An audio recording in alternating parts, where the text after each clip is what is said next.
अच्छा, तो प्रधान जी, जो श्रम कानून में संशोधन हुए, अब सरकार तो ये कह रही है कि ये कोरोना की जो चुनौती है, इससे अर्थव्यवस्था को उबारने के लिए ये बहुत जरूरी है, परंतु आप इसका विरोध कर रहे हैं।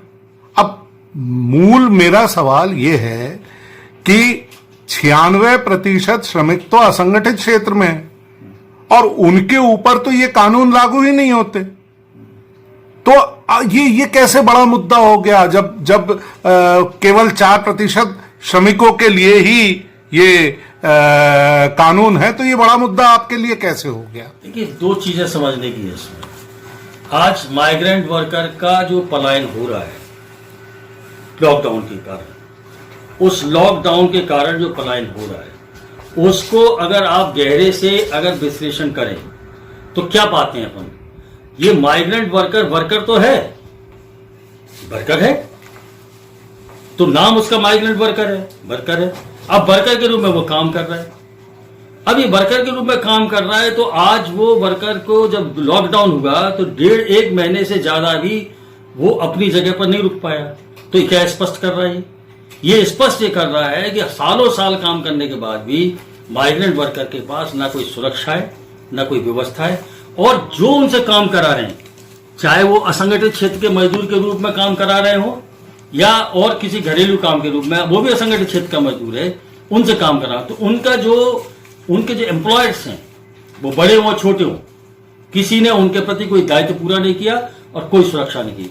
तो ये जो माइग्रेंट वर्कर का जो सवाल है, वो अपने आप स्पष्ट करता है कि मजदूरों के लिए कोई प्रोटेक्शन, कोई सिक्योरिटी, ये अगर सिस्टम नहीं है, तो फिर ये बात हो जाएगी कि आप जंगल में या किसी बाड़े के अंदर शेर और बकरी को एक साथ बांध के आप बात करते हैं, हम समानता की बात कर रहे हैं, तो स्पष्ट रूप से शेर के पक्ष में बात हुई।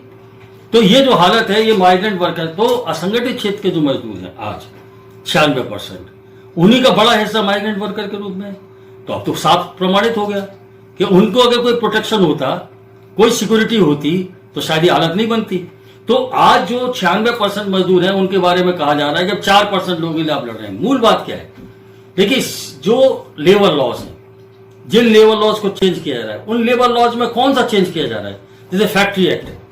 अभी फैक्ट्री एक्ट में कारखाने के अंदर जो मजदूर काम करने जा रहा है, उसमें उसका रजिस्टर में नाम है कि नहीं, अपॉइंटमेंट लेटर है कि नहीं, कारखाने के अंदर कोई पेशाब घर है कि नहीं, पीने के पानी की व्यवस्था है कि नहीं, मशीनों पर सुरक्षा की व्यवस्था है कि नहीं, वहां जहां काम कर रहा है उस काम करने की जगह पर टेम्परेचर कैसा है, एग्जॉस्ट फैन लगाए कि नहीं लगाए। मतलब अंदर कारखाने के अंदर एक मजदूरों को सुरक्षित तरीके से काम करने का एक पूरा वातावरण बनाने की जिम्मेदारी कारखाने के मालिक को पाबंद की गई है। अब आप फैक्ट्री एक्ट के अंदर ये जो आप कह रहे हैं कि अब 50 से किसी कम वर्कर है, वहां इंस्पेक्शन ही नहीं होगा, तो आज हिंदुस्तान के अंदर परमानेंट वर्कर को आप काउंट करते हैं, ठेका मजदूर काउंट नहीं करते। तो अधिकांश बड़े से बड़े कारखाने, हजारों की तादाद में लोग मजदूर काम कर रहे हैं, उनकी कुल संख्या परमानेंट वर्कर की 50, 60, 70 है। तो इन कारखानों के अंदर कोई इंस्पेक्शन नहीं होगा, और इंस्पेक्शन नहीं होगा, ये अधिकार आप दे रहे हैं, और ये अधिकार आप दे रहे हैं, और के साथ साथ में ये कह रहे हैं कि सेल्फ, मतलब एक थर्ड पार्टी से आप इंस्पेक्शन करवा लेंगे। तो थर्ड पार्टी इंस्पेक्शन का मतलब मैं उल्लंघन करूंगा, मैं किसी को पैसा दे दूंगा और मेरा इंस्पेक्शन की रिपोर्ट दे दे। आईडी एक्ट, कारखाने के अंदर कोई मजदूर काम कर रहा है, उसको कुछ वैधानिक अधिकार है, उसको वेतन मिल रहा है, उसके प्रमोशन है, उसके अंदर काम के दौरान उनके साथ अन्याय हो रहा है, इन सारे विषयों पर संरक्षण देने के लिए आईडी एक्ट के अंदर प्रावधान है कि उससे रास्ता निकलता है, समाधान निकलता है। और अगर एम्प्लॉयर नहीं सुनेगा तो श्रम विभाग उसके अंदर हस्तक्षेप है, आप उस व्यवस्था को खत्म कर रहे हैं। तो कारखाने के अंदर पूरी तरीके से क्या जंगल राज कायम कर रहे हैं, कारखाने के अंदर काम करने वाले मजदूर के प्रति के जो अधिकार हैं, उन अधिकारों को समाप्त कर रहे हैं। ठेका मजदूर कानून में संशोधन कर रहे हैं। 50 मजदूर तो किसी अब लाइसेंस की जरूरत नहीं है, तो जब लाइसेंस की जरूरत थी 20 मजदूर के ऊपर, तो उस कानून में जो ठेकादारी मजदूर उन्मूलन और नियामक कानून है, उसके अंदर अगर ठेका मजदूर काम कर रहा है तो उसको उसी तरीके की सुविधा देने का काम ठेकेदार का है, वेतन भी, सुविधा भी, सुरक्षा भी। अब वो उससे आपने बाहर कर दिया। तो ये जो सक्षम कानूनों में संशोधन है, तो आप सही कह रहे हैं कि 96% लोगों में लागू नहीं है, पर 96% जिनके लागू नहीं है उनकी हालत क्या है? और आज जो श्रम कानून बचे जो खत्म हो रहे हैं, तो जो कारखानों में जो श्रम कानून लागू हो रहे थे, इसका मतलब क्या है कि आप जो 96% लोगों की जो हालत है वो 100% मजदूर की हालत करना चाहते हैं आप, एक। और दूसरी बात, अगर 4% लोगों के पास ये अधिकार है और ये सुरक्षा का तंत्र है, तो इसके आधार पर बाकी मजदूरों के लिए उस सुरक्षा तंत्र को विस्तारित किया जाए, उनके लागू किया जाए, उसकी लड़ाई बनती है। तो कुल मिलाकर बात क्या है? कुल मिलाकर बात यह है कि आप इस श्रम कानूनों को पूरी तरीके से समाप्त करके एम्प्लॉयज के फेवर में जंगल राज कायम करना चाहते हैं। और इसलिए ये जो हम लोगों की लड़ाई है, ये बड़े संघर्षों के बाद हासिल की है, लंबे संघर्षों के बाद, चाहे वो फैक्ट्री एक्ट हो, चाहे इंडस्ट्रियल डिस्प्यूट एक्ट हो, चाहे वो ट्रेड यूनियन एक्ट हो, चाहे वो ठेकेदारी मजदूर नियामक कानून हो, या दूसरे, या वेलफेयर का जो से उन्होंने कहा कि यहाँ जो श्रम कल्याण मंडल है उसके लिए जो दे है वो भी नहीं लेंगे मध्य प्रदेश के अंदर। तो ये सारी चीजें मजदूर के पक्ष में थोड़ा सा वातावरण बनाते, सुरक्षा देती थी, उसको आप समाप्त कर रहे हैं। तो ये समाप्त अगर कर देंगे तो एक तरीके से मजदूरों को पूरा गुलाम बंधुआ मजदूर बना देंगे। तो हम इसको बचाने की लड़ाई लड़ेंगे, लड़ रहे हैं, इसको बचाएंगे। और बाकी लोग जिनके लिए नहीं है उनके लिए भी ऐसे कानून बने, उसके लिए हम लड़ाई को आगे बढ़ाना, यही एकमात्र रास्ता है मजदूर की सुरक्षा करने और मजदूर को लूट से बचाने के लिए। अब प्रधान जी, ये तो रही श्रम कानूनों वाली बात, ये मध्य प्रदेश में भी किया गया था, आपने 11 तारीख को कुछ कार्यक्रम यहां पे भी किया। अब जो केंद्र सरकार कर रही है वो केवल मजदूर कानून वाली बात तो नहीं, वो ये कर रही है कि वो पूरे सरकारी नियंत्रण जो है सार्वजनिक और सरकारी क्षेत्र से उसको हटा ले रही है। और वो कह रहे हैं कि साहब देश के विकास के लिए ये उदारीकरण की जो व्यवस्था है, सरकारी नियंत्रण में जो अर्थव्यवस्था है, इससे सरकारी नियंत्रण से अर्थव्यवस्था को मुक्त करने की जरूरत है और इसके लिए निवेश चाहिए। और खासतौर पे वो ये भी कहते हैं कि साहब वो चीन से सारे उद्योग भाग के अब हिंदुस्तान आ जाएंगे अगर हमने उनके लिए रास्ते खोल दिए, तो बहुत रोजगार सृजन होगा, बहुत विकास होगा। ये तर्क है सरकार का। इस पर ट्रेड यूनियनों का और खासतौर पे आपका क्या कहना है? देखिए, जहां तक इन्वेस्टमेंट का सवाल है तो कोई ट्रेड यूनियन इन्वेस्टमेंट के खिलाफ नहीं है। जहां तक औद्योगिकरण का सवाल है, ट्रेड यूनियंस की तो डिमांड है औद्योगिकरण करो। ट्रेड यूनियंस इन्वेस्टमेंट के लिए के पक्ष में, उद्योगीकरण के पक्ष में, पर ट्रेड यूनियंस का कहना है कि आप जिस तरीके से पूंजी को जो सुरक्षा और जो सहूलियत दे रहे हैं, तो श्रमिकों को भी उनके अधिकार और जीने लायक स्थिति पैदा करो। तो हम लोग तो निवेश के बारे में शुरू से हम कहा है कि जो निवेश हमारे देश में आए, कैसा निवेश आए? विदेशी निवेश के पक्ष में हम तो ऐसा निवेश आए जो भारत के अंदर हमारे जो कैपेसिटी, उस कैपेसिटी को बढ़ाए, नंबर 1। नंबर 2, हमारे देश की जो रोजगार है उस रोजगार को वृद्धि करे। और नंबर 3, हमारे देश के जो आत्मनिर्भर अर्थव्यवस्था के निर्माण की जो हमारी दिशा है उसके लिए मददगार हो। तो आप जो निवेश कर रहे हैं या निवेश के बारे में जो बात कर रहे हैं, पहली बात तो मूल बात है कि निवेश का ये जो आप हमला बोल रहे हैं, इससे कोई संबंध नहीं। मध्य प्रदेश के अंदर के भी उदाहरण है, पिछली बीजेपी सरकार ने इन्वेस्टर्स मीट किए, 3,98,000 हेक्टर जमीन दे दी, 85 लाख करोड़ के एमओयू हुए लगभग, और 56,000 करोड़ का निवेश हुआ। तो आपने पूरी छूट दे दी थी। पूरे हिंदुस्तान के अंदर छूट हो रही है। तो निवेश होता है मूलतः उस जगह पर जहां किसी निवेशक को, अगर वहां उसको मुनाफा की संभावना होगी तो।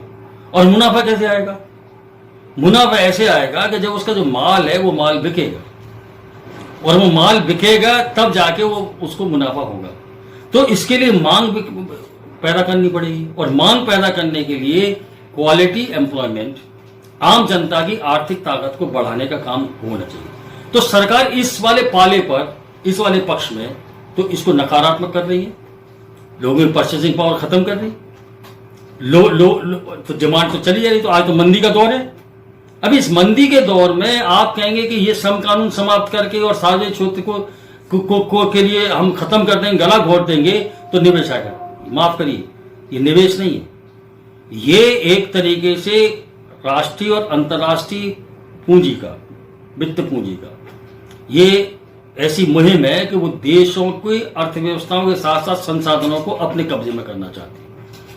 और उन संसाधनों में मानव संसाधन भी शामिल है, वो संसाधनों में प्राकृतिक संसाधन भी शामिल है। उन संसाधनों के अंदर अब तक की देश की जनता ने सामूहिक रूप से जो राष्ट्रीय संपदा पैदा की है वो भी शामिल है। तो ये राष्ट्रीय संपदा को लूटने का, सम संसाधन को पूरी तरह से शोषित करने का, और जो अब तक हमने पैदा किया है, चाहे औद्योगिक क्षेत्र में क्रिएट किया हो पब्लिक सेक्टर एक्ट के जरिए, उसको पूरी तरीके से अपने कब्जे में करके तो लूट का मामला है। तो ये जो कह रहे हैं कि ये जो इन्वेस्टमेंट होगा इससे और इससे रोजगार पैदा होगा, तो आप रोजगार पैदा होगा तो आपने कहां लगाई है शर्त? उसके अंदर लगाइए ना शर्त कि कोई निवेश आएगा तो जो स्थायी रोजगार पैदा करेगा उसको हम छूट देंगे। आप लगाइए शर्त। तो आप तो शब्द नहीं लगा रहे, आप तो कह रहे हैं नहीं, आपको तो हम कुछ भी करिए, आप आगे हम हमारे लोगों का रोजगार भी खत्म कर दिया, 12 घंटे का काम भी कराइए आप, तो हमने संशोधन कर दिया। अब 12 घंटे के काम के बाद आपके कोई कार्रवाई नहीं होगी। आप तो फैक्ट्री एक्ट भी खत्म कर दिया हमने इंडस्ट्रियल डिस्प्यूट एक्ट भी समाप्त कर रहे हैं। तो आपको जो मर्जी आए, जितने पैसे में काम करें, तो कौन पूंजीपति उद्योगपति होगा जो अगर सस्ता श्रम उपलब्ध लूटने के लिए है तो लोगों को पैसा देगा? तो ये तो एक किस्म का हमारे देश की जनता को भ्रमित करने की मुहिम है। इसलिए एक तो हमें समझना है कि ये निवेश का जो वातावरण है, और अभी तक लिबरलाइजेशन के दौर में ये जो पूरा का पूरा वातावरण चला, हम क्या देख रहे हैं कि क्या निवेश आया। इस निवेश का असली चेहरा है अगर समझना है तो अधिक जो निवेश आया, फॉरेन डायरेक्ट इन्वेस्टमेंट आया, उसका 3/4 से ज्यादा हिस्सा फाइनेंस कैपिटल में आया, शेयर मार्केट में आया, वित्तीय पूंजी के रूप में आया, चंचल पूंजी के रूप में आया, जुआ घर के रूप में आया। तो उसने हमारे देश की मैन्युफैक्चरिंग कैपेसिटी तो पैदा नहीं की, तो एम्प्लॉयमेंट जनरेट कैसे होगा? और जहां तक उदारीकरण का सवाल है, जिनकी उदारीकरण का नारा देखी तो है, वो पूंजी को पूरी तरीके से उदारीकरण, उनको लूट छूट, संसाधन लूटने को, उनका कहीं भी वो थोड़ी रुकावट महसूस करते हैं वो, तो उनसे कहते हैं नहीं आप बताइए क्या खत्म करना है। और दूसरी तरफ रिस्ट्रिक्शन, ट्रेड यूनियंस का रिस्ट्रिक्शन, डेमोक्रेटिक राइट्स को रिस्ट्रिक्शन, विरोध की कार्रवाई का रिस्ट्रिक्शन। आप अपनी मांग को, अपनी बात को उठाएं, इसकी रोक, और आपको कहेंगे आप राष्ट्रभक्त, राष्ट्रद्रोही हैं। और देश की जो संपदा है, हमें याद रखना चाहिए कि ये जो पब्लिक सेक्टर में और श्रम कानून पर जो हमला, उसके बाद तो मोटे तौर पर मुझे लगता है समझ में आ गया। पब्लिक सेक्टर के बारे में 1-2-3 चीजें बुनियादी समझनी है।